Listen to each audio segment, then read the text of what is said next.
niya, dream destination niya. What are you looking for a romantic partner?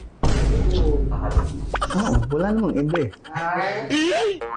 Hindi, wala nang showbiz answer to. Wala, lahat ng katangian niya, yun na yung nilook forward ko eh. So, mayabang na naman ako nito. What is your love language? Physical attack? No! Ano? Hindi, giving at receiving na. Oh, go. Giving ko. Gusto ko lahat nabibigay ko. And then, receiving. Quality time, physical touch, words of affirmation. I think take note ko lang. Kasi lagi na ako nilalait. Huh? Words of affirmation. Totoo. Pagka kunwari, tinanong ko siya. Sa pagkunwari, tinanong ko siya. Sasagutin, ay! Hindi na, sinasapag ko lang. No. Huh?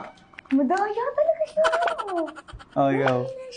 Basta, minsan, syempre, minsan na-realize ko, kaya parang kailangan ko ng words of affirmation pagka, napipressure ako, nakabahan.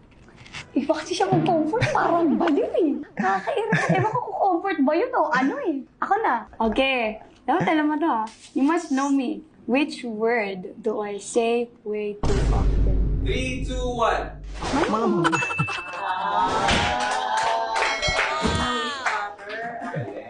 What is your favorite memory of us?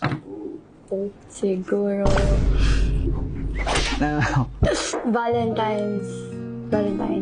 Bakit? It's very romantic kaya, hello. First time ko maranasan yun na iti-take ako sa date. And then, ganun yung setup. Basta lahat, first time ko. Walang nagagano sa akin. Salamat sa inyo. My turn! Kinikilig. Ito na nga. Ay, Bakit ka napili? Oo nga. What is one thing you wish you could change about yourself? Pagiging moody niya. Ako nasasagot. Siya na mismo eh.